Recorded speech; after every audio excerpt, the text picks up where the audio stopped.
Segunda carta de Paulo a Timóteo, capítulo 1. Paulo, apóstolo de Jesus Cristo, pela vontade de Deus, segundo a promessa da vida que está em Cristo Jesus. A Timóteo, meu amado filho, graça, misericórdia e paz da parte de Deus, Pai, e da de Cristo Jesus, Senhor nosso. Dou graças a Deus, a quem desde meus antepassados sirvo com uma consciência pura, de que sem cessar faço memória de ti nas minhas orações noite e dia, desejando muito ver-te, lembrando-me das tuas lágrimas, para me encher de gozo, trazendo à memória a fé não fingida que em ti há, a qual habitou primeiro em tua avó Lóide e em tua mãe Eunice, e estou certo de que também habita em ti. Por cujo motivo te lembro que despertes o dom de Deus que existe em ti pela imposição das minhas mãos, porque Deus não nos deu espírito de temor, mas de fortaleza, e de amor e de moderação. Portanto, não te envergonhes do testemunho de nosso Senhor, nem de mim que sou prisioneiro seu.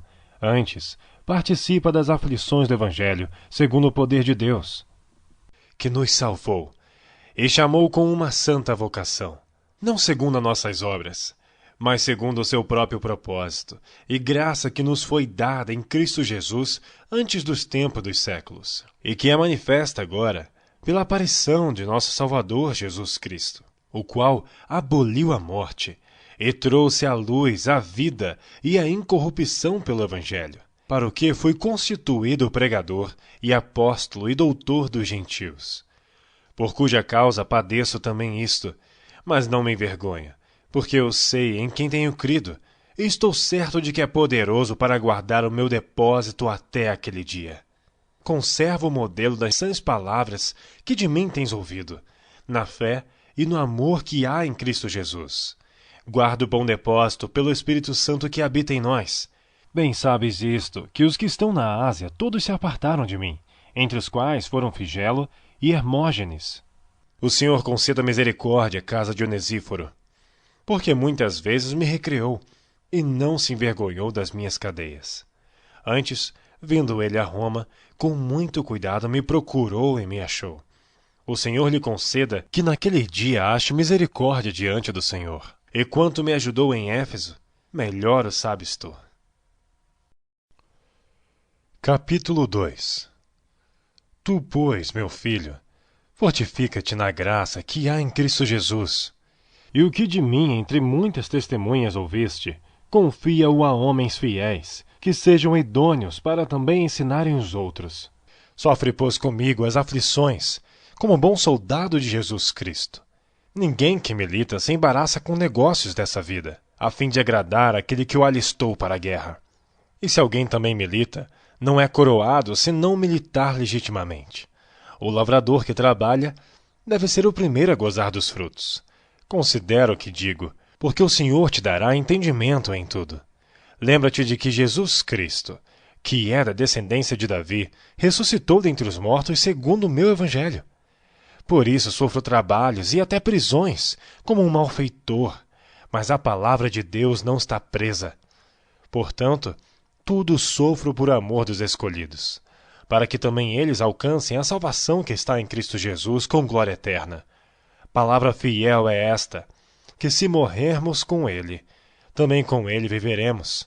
Se sofrermos, também com ele reinaremos. Se o negarmos, também ele nos negará. Se formos infiéis, ele permanece fiel. Não pode negar-se a si mesmo. Traze estas coisas à memória, ordenando-lhes diante do Senhor que não tenham contendas de palavras, que para nada aproveitam e são para a perversão dos ouvintes. Procura apresentar-te a Deus aprovado, como obreiro que não tem de que se vergonhar, que maneja bem a palavra da verdade, mas evita os falatórios profanos, porque produzirão maior impiedade. E a palavra desses roerá como gangrena, entre os quais são Himeneu e Fileto, os quais se desviaram da verdade, dizendo que a ressurreição era já feita, e perverteram a fé de alguns. Todavia, o fundamento de Deus fica firme, tendo este selo: o Senhor conhece os que são seus, e qualquer que profere o nome de Cristo, aparte-se da iniquidade. Ora, numa grande casa não somente há vasos de ouro e de prata, mas também de pau e de barro, uns para a honra, outros, porém, para a desonra. De sorte que, se alguém se purificar destas coisas, será vaso para a honra, santificado e idôneo para o uso do Senhor, e preparado para toda boa obra. Foge também das paixões da mocidade, e segue a justiça, a fé, o amor e a paz com os que, com o coração puro, invocam o Senhor.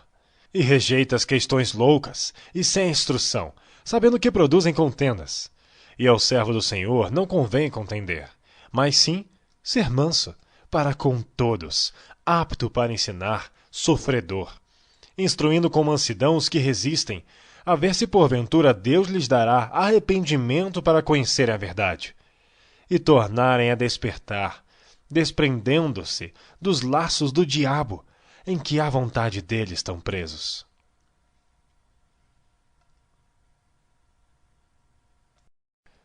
Capítulo 3.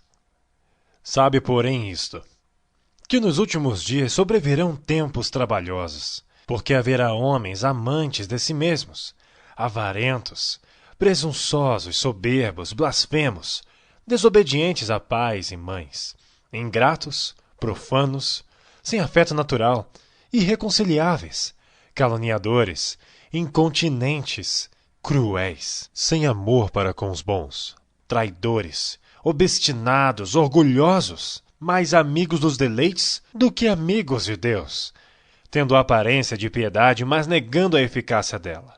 Destes, afasta-te, porque deste número são os que se introduzem pelas casas e levam cativas mulheres nécias carregadas de pecados, levadas de várias concupiscências, que aprendem sempre e nunca podem chegar ao conhecimento da verdade.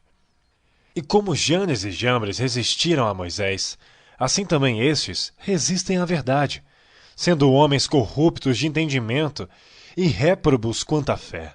Não irão, porém, avante, porque a todos será manifesto o seu desvario, como também o foi ao deles.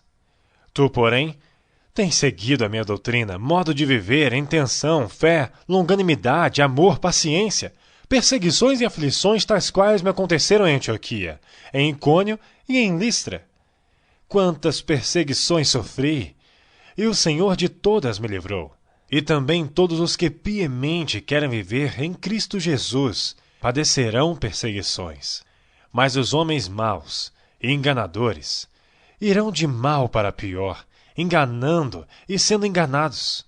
Tu, porém, permanece naquilo que aprendeste, e de que foste inteirado, sabendo de quem o tens aprendido, e que desde a tua meninice sabes as sagradas Escrituras, que podem fazer-te sábio para a salvação, pela fé que há em Cristo Jesus. Toda a Escritura é divinamente inspirada e proveitosa para ensinar, para redarguir, para corrigir, para instruir em justiça, para que o homem de Deus seja perfeito e perfeitamente instruído para toda boa obra. Capítulo 4. Conjuro-te, pois, diante de Deus e do Senhor Jesus Cristo, que há de julgar os vivos e os mortos, na sua vinda e no seu reino, que pregues a palavra, instes a tempo e fora de tempo, redarguas, repreendas, exortes, com toda longanimidade e doutrina. Porque virá tempo em que não suportarão a sã doutrina, mas tendo comichão nos ouvidos, amontoarão para si doutores, conforme as suas próprias concupiscências. E desviarão os ouvidos da verdade, voltando às fábulas. Mas tu, sê sóbrio em tudo, sofres aflições, faz a obra de um evangelista, cumpre o teu ministério. Porque eu já estou sendo oferecido por aspersão de sacrifício, e o tempo da minha partida está próximo. Combati o bom combate, acabei a carreira, guardei a fé. Desde agora, a coroa da justiça me está guardada, a qual o Senhor, justo juiz, me dará naquele dia, e não somente a mim, mas também a todos os que amarem a sua vinda. Procura vir ter comigo depressa, porque Demas me desamparou, amando o presente século, e foi para Tessalônica, Crescente para a Galácia, Tito para a Dalmácia. Só Lucas está comigo. Toma Marcos e traze-o contigo, porque me é muito útil para o ministério. Também enviei Tíquico a Éfeso. Quando vieres, traze a capa que deixei em Troade, em casa de Carpo, e os livros, principalmente os pergaminhos. Alexandre, o latoeiro, causou-me muitos males. O Senhor lhe pague segundo as suas obras. Tu, guarda-te também dele, porque resistiu muito às nossas palavras. Ninguém me assistiu na minha primeira defesa. Antes, todos me desampararam. Que isto lhes não seja imputado. Mas o Senhor assistiu-me e fortaleceu-me, para que por mim fosse cumprida a pregação, e todos os gentios a ouvissem, e fiquei livre da boca do leão. E o Senhor me livrará de toda má obra, e guardar-me-á para o seu reino celestial. A quem seja glória para todo sempre. Amém. Saúda a Prisca, e a Áquila, e a casa de Onesíforo. Erasto ficou em Corinto, e deixei Trófimo doente em Mileto. Procura vir antes do inverno. Élbulo, e Prudente, e Lino, e Cláudia, e todos os irmãos te saúdam. O Senhor Jesus Cristo seja com teu espírito. A graça seja convosco. Amém.